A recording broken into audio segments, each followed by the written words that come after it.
Hello everyone, मैं हूं हिमांशु भारती और आप देख रहे हैं स्टिल स्टडिंग यूट्यूब चैनल। तो आज हम लोग क्लास 8 का साइंस का चैप्टर 4 पढ़ने जा रहे हैं, जो है मेटल्स एंड नॉन मेटल्स। तो इस वीडियो में हम लोग पढ़ेंगे कि मेटल्स की क्या क्या प्रॉपर्टीज़ होती हैं, केमिकल और फिजिकल प्रॉपर्टीज़, और फिर नॉन मेटल्स की क्या क्या फिजिकल केमिकल प्रॉपर्टीज़ होती हैं। फिर हम लोग जानेंगे कि इन दोनों में डिफरेंस क्या होता है। फिर लास्ट में हम लोग रिएक्शंस को भी देखेंगे, और उसके बाद जो इनके यूजेस हैं मेटल्स और नॉन मेटल्स के हमारे डेली लाइफ में, वो सब भी हम लोग पढ़ेंगे इस वीडियो में। तो सबसे पहले इंट्रोडक्शन से शुरू होता है ये वाला चैप्टर। Materials are classified into two types. तो जो मटेरियल्स हैं वो उनको दो भाग में बांटा गया है, पहला है मेटल और दूसरा है non metal. Metals can be distinguished from non metals on the basis of their physical and chemical properties. तो जो मेटल्स हैं वो नॉन मेटल्स से अलग हो सकते हैं उनकी फिजिकल और केमिकल प्रॉपर्टीज़ के बेसिस पे। फिर है मेटल्स की जो प्रॉपर्टीज है उसके बारे में पढ़ने जा रहे हैं हम लोग। Metals, physical properties of metals. They have shining surface in their pure state. तो जो मेटल्स होते हैं उनका जो प्योर स्टेट होता है उनमें जो इनका सरफेस होता है वो शाइनिंग होता है, चमकीला होता है। It is called metallic lustre, और इसको हम लोग मेटालिक लस्टर के नाम से जानते हैं। They are generally hard. तो जो मेटल्स होते हैं वो हार्ड होते हैं। The hardness varies from metal to metal. तो जो मेटल्स हैं उनका जो हार्डनेस है वो मतलब हर मेटल से मेटल बदलते रहता है। Metals are malleable. तो जो मेटल्स हैं वो मेलिएबल होते हैं, जिसका मतलब ये होता है कि ये जो मेटल्स हैं उनको पीट करके हम थिन शीट्स में बदल सकते हैं। डक्टाइल, ये जो मेटल्स होते हैं वो डक्टाइल भी होते हैं, जिसका मतलब ये होता है कि उनको हम लोग पतले एकदम तार में बदल सकते हैं मेटल्स को पीट करके। As an example, gold is highly ductile metal. इसका एक एग्जाम्पल है कि जो गोल्ड होता है वो बहुत ही ज़्यादा डक्टाइल मेटल होता है। They are good conductors of heat. तो ये जो मेटल्स होते हैं वो गुड कंडक्टर ऑफ हीट होते हैं, और इनका जो मेल्टिंग पॉइंट होता है वो भी बहुत हाई होता है। They conduct electricity. तो जो मेटल्स होते हैं वो गुड कंडक्टर ऑफ इलेक्ट्रिसिटी भी होते हैं, ये लोग इलेक्ट्रिसिटी को भी कंडक्ट करते हैं अच्छे से। Most of metals are sonorous which means it can produce sound. तो जो ज़्यादातर मेटल्स होते हैं वो सोनरस होते हैं, इसका मतलब ये होता है कि जो मेटल्स हैं वो साउंड प्रोड्यूस कर सकते हैं। अब है chemical properties of metals. Metal की जो केमिकल प्रॉपर्टीज़ हैं वो metals combine with oxygen to form metal oxides. तो जो मेटल हैं वो ऑक्सीजन के साथ मिलकर मेटल ऑक्साइड बनाते हैं। यहाँ पर है copper plus oxygen, copper oxide, aluminium plus oxygen, aluminium oxide. उसके बाद most metal oxides are insoluble in water. तो जो ज़्यादातर मेटल ऑक्साइड्स होते हैं वो इनसॉल्युबल होते हैं वाटर में, मतलब घुलते नहीं है पानी में। If metal oxides are soluble, अगर कोई मेटल ऑक्साइड है वो सॉल्युबल है, देन दे फॉर्म अल्काली। तो वो लोग अल्काली बनाते हैं। तो यहाँ पे सोडियम ऑक्साइड दिया हुआ है और plus water, sodium hydro oxide. फिर है potassium plus water, potassium hydro oxide. Sodium potassium react very easily with oxygen. तो जो सोडियम है और पोटेशियम है वो ऑक्सीजन के साथ बहुत ही ज़्यादा आसानी से रिएक्ट कर लेता है और बहुत जल्दी से रिएक्ट कर लेता है। They are kept immersed in kerosene. इसीलिए जो पोटेशियम और सोडियम होता है उसको केरोसिन में डुबा कर रखा जाता है।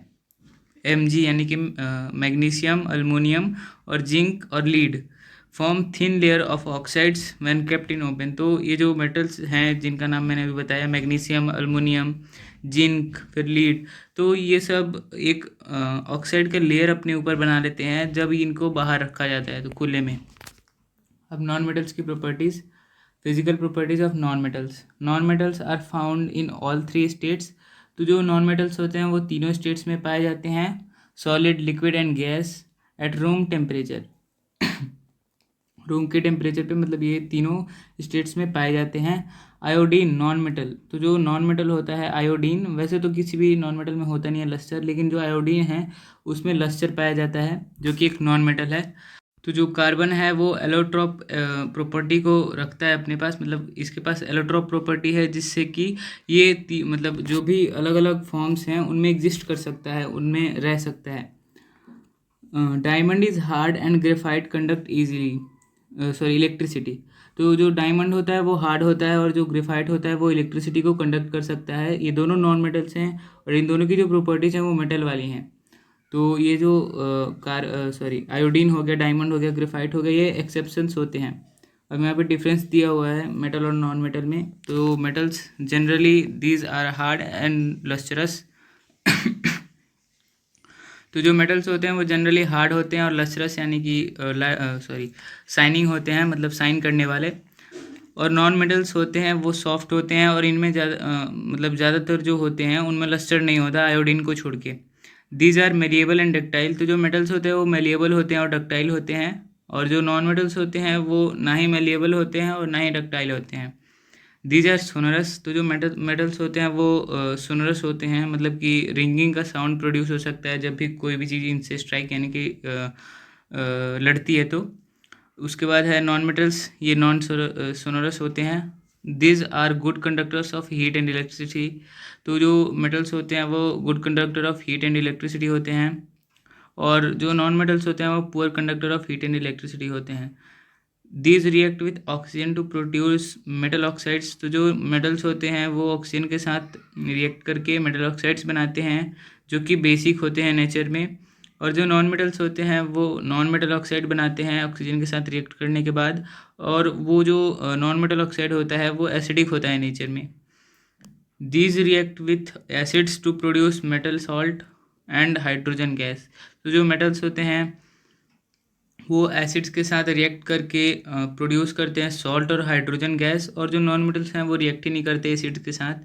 सम metals react with bases to produce hydrogen gas. तो कुछ जो मेटल्स होते हैं वो बेस के साथ रिएक्ट करके हाइड्रोजन गैस को प्रोड्यूस करते हैं। Reaction of non metals with bases are complex. तो जो नॉन मेटल्स का जो रिएक्शन होता है बेस के साथ वो काफ़ी जटिल कॉम्प्लेक्स होता है। अब नेक्स्ट है रिएक्शन विथ एसिड्स। तो जब मेटल एसिड के साथ रिएक्ट करता है तो मेटल सॉल्ट बनता है और हाइड्रोजन गैस, जो अभी पढ़ा था डिफरेंसेस में। तो जब मेटल को एसिड में मिलाया जाता है तो मेटल सॉल्ट प्रोड्यूस होता है और हाइड्रोजन गैस। तो हाइड्रोजन जो होता है वो गैस के फॉर्म में होता है। उसके बाद है रिएक्शन विथ बेसिस। जो बेसिस के साथ रिएक्शंस होते हैं मेटल्स के, वो metals react with bases to produce hydrogen gas. तो जो मेटल्स होते हैं वो बेसिस के साथ रिएक्ट करते हैं जिससे कि हाइड्रोजन गैस प्रोड्यूस होता है। Reactions of non metals with bases are complex. तो जो रिएक्शन होते हैं नॉन मेटल के बेस के साथ वो कॉम्प्लेक्स होते हैं, जटिल होते हैं। Uses of metals. तो जो मेटल्स होते हैं उनके कहाँ कहाँ पे यूज़ होते हैं वो पढ़ने जा रहे हैं हम लोग। इन मेकिंग मशीनरी, मशीन्स बनाने में, ऑटोमोबाइल्स में यानी कि कार वगैरह, फिर ज्वेलरी में गहना वगैरह, trains, aeroplanes, cooking utensils etc. Gold is used for making jewellery, wires and coins and in dentistry. Silver is used for making coins, ornaments, very thin wires, table cutlery and in photographic films. तो जो gold होता है उसको jewellery या फिर wires वगैरह जो होते हैं ज्वेलरी वाले, उधर क्यों कॉइन्स वगैरह में यूज़ होते हैं? क्योंकि वो जो गोल्ड होता है वो काफ़ी ज़्यादा डक्टाइल और मेलिएबल होता है, इसीलिए इसका यूज़ किया जाता है इन सारी चीज़ों में। और जो सिल्वर होता है उसके साथ भी सेम ही चीज़ होता है, वो भी ज़्यादा डक्टाइल और मेलिएबल होने के कारण इन सारी चीज़ में उसका यूज़ होता है। उसके बाद है copper is use for making wires. तो जो कॉपर होता है वो कॉपर वायर बनाने में यूज़ होता है उसका। फिर यूटेंसिल्स, बर्तन वगैरह में, और जो अलॉय कॉइन्स, स्टेचूज वगैरह होते हैं उधर भी यूज़ होता है कॉपर का।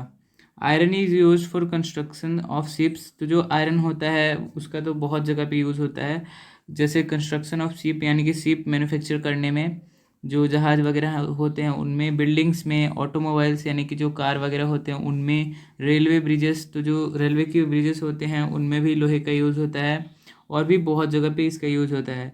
Tin is use for tinning food cans and making alloys. तो जो टिन होता है उसका मेनली अलॉय बनाने में, और जो फूड केन्स होते हैं उनमें यानी कि बर्तन जिसमें खाना वगैरह रखा जाता है उनमें टिन का यूज़ होता है।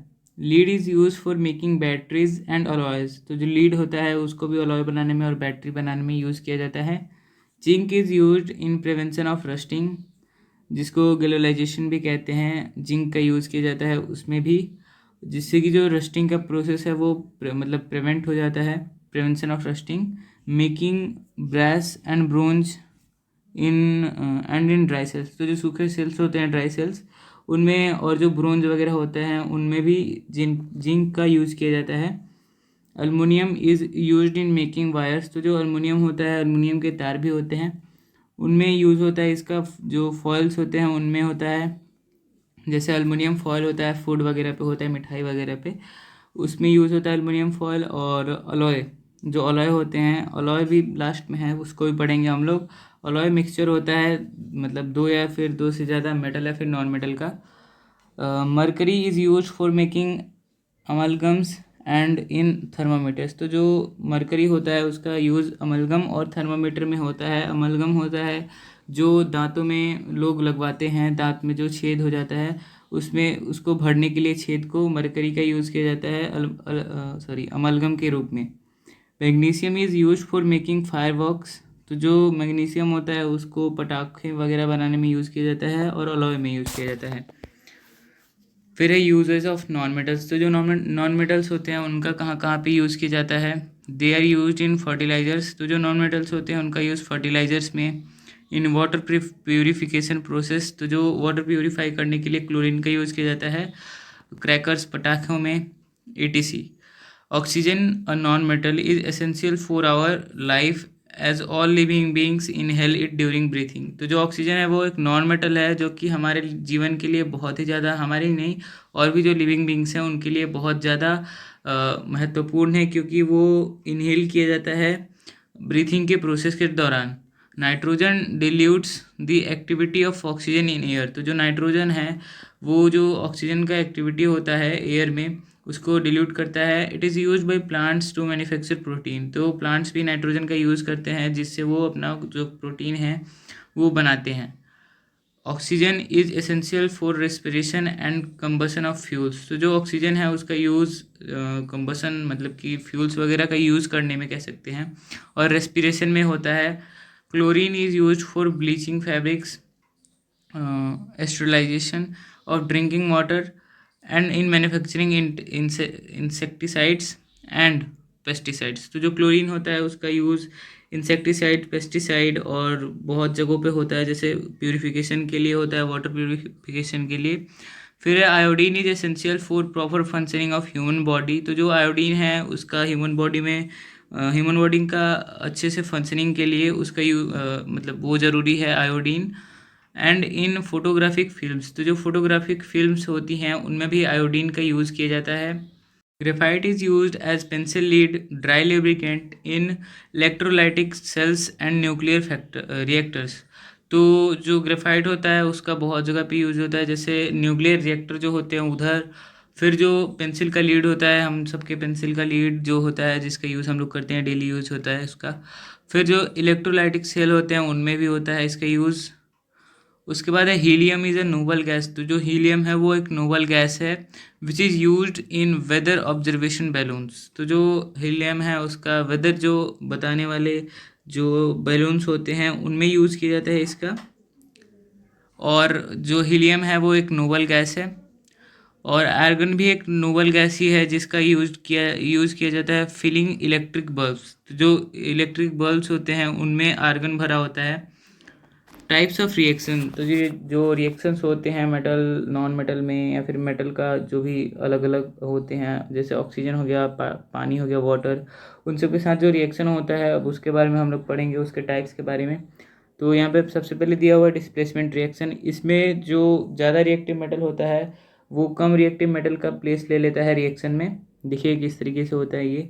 इन this reaction more reactive metal displaces less reactive metal from their compound in aqueous solution. तो जो ये रिएक्शन होता है इसमें जो हाईली रिएक्टिव मेटल होता है, मोर रिएक्टिव मेटल, वो डिस्प्लेस कर देता है लेस रिएक्टिव मेटल को और उसकी जगह ले लेता है। However a less reactive metal can not displace a more reactive metal. तो जो कम रिएक्टिव मेटल होता है वो जो ज़्यादा रिएक्टिव मेटल है उसकी जगह नहीं ले सकता। एग्जाम्पल के लिए यहाँ पे दिया गया है CuSO4 copper sulphate plus zinc, zinc sulphate plus copper. तो देखिए यहाँ पे कॉपर सल्फेट को मिलाया गया है जिंक के साथ, तो जिंक सल्फेट बना है और कॉपर बाहर निकल गया है। तो यहाँ पे जो कॉपर सल्फेट है उसका जगह जिंक ले लिया है, जिंक सल्फेट बन गया है फिर वो, और जो जिंक की जगह खाली हो गई थी वहाँ पे जाके कॉपर मतलब बैठ गया है, ऐसे कह सकते हैं समझने के लिए। यहाँ पे उसका नाम दिया गया है केमिकल वाला, copper sulphate plus zinc, zinc sulphate plus copper. Pb यानी कि lead plus CuCl copper chlorine plus PbCl plus Cu। तो यहाँ पे देखिए, यहाँ पे जो लीड है वो डिस्प्लेस कर दिया है कॉपर को, और कॉपर बाहर निकल गया है। फिर अब है यहाँ पे डबल डिस्प्लेसमेंट रिएक्शन क्या होता है। इन this reaction exchange of ions occurs between two compounds. तो इस रिएक्शन में जो एक्सचेंज होता है आयंस का, वो होता है दो कंपाउंड्स के बीच में। एग्जांपल है sodium sulphate plus barium chloride gives barium sulphate plus sodium chloride. तो यहाँ पे जो एग्जांपल है, यहाँ पे डिस्प्लेसमेंट हुआ है, किसका किसका डिस्प्लेसमेंट हुआ है। यहाँ पे जो बेरियम क्लोराइड है उसमें से बेरियम निकल के बेरियम सल्फेट बन चुका है, और जो सोडियम सल्फेट है वो सोडियम क्लोराइड में बदल गया है। तो ये था डबल डिस्प्लेसमेंट रिएक्शन। अब आगे है अलॉयज़ क्या होते हैं। Alloys are homogeneous mixture of two और मोर मेटल्स। तो जो अलॉयज़ होते हैं वो होमोजेनियस मिक्सचर्स होते हैं, दो या फिर दो से ज़्यादा मेटल्स के, और मेटल और नॉन मेटल, या फिर जो मेटल्स होते हैं या फिर नॉन मेटल्स, उनके भी मिक्सचर्स हो सकते हैं। Alloying is done to enhance the properties of metals. तो जो अलॉइंग होता है वो मेटल्स की प्रॉपर्टीज़ को बढ़ाने के लिए, इन्हेंस करने के लिए होता है। Alloys of aluminium are also useful as they are both light and strong. तो जो अलॉयज़ होते हैं एल्युमिनियम के, वो भी बहुत ही यूज़फुल होते हैं क्योंकि वो लाइट होते हैं, हल्के होते हैं और स्ट्रॉन्ग होते हैं। Of its alloys are duralumin and magnesium. तो इसके जो अलॉयज़ थे उनके एग्जांपल्स थे ये, जो हैं ड्यूरेलमीन और मैग्नीशियम। फिर है some alloys of iron are steel, stainless steel ETC। तो जो आयरन हैं उनके कुछ अलॉयज़ हैं, वो हैं स्टील और stainless steel. Steel is an alloy of iron and carbon. तो जो स्टील है वो अलॉय है आयरन और कार्बन का। Some alloys of zinc are brass, bronze and German silver.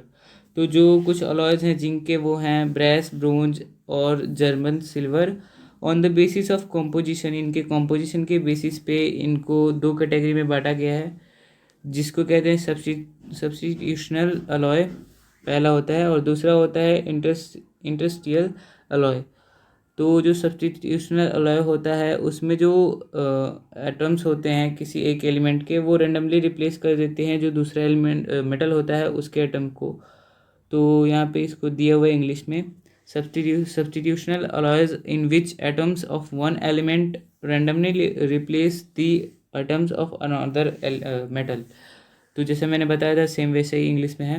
And industrial alloys in which small atoms like hydrogen, boron, carbon and nitrogen occupy the holes in the crystal structure of the metal। तो जो दूसरा होता है industrial alloy, उसमें जो छोटे छोटे atoms होते हैं जैसे हाइड्रोजन, बोरोन, कार्बन, नाइट्रोजन, ये लोग जो ऑक्यूपाई करते हैं, जो होल्स होते हैं, जो जगह होती है, जो क्रिस्टल स्ट्रक्चर होता है मेटल्स का, उसमें ये लोग अपना जो जगह होता है वो बना लेते हैं, मतलब ऑक्यूपाई कर लेते हैं होल्स को। तो इसी के साथ हमारा ये चैप्टर ख़त्म होता है। मिलेंगे आपसे किसी नेक्स्ट वीडियो में नेक्स्ट टॉपिक के साथ, तब तक के लिए बाय।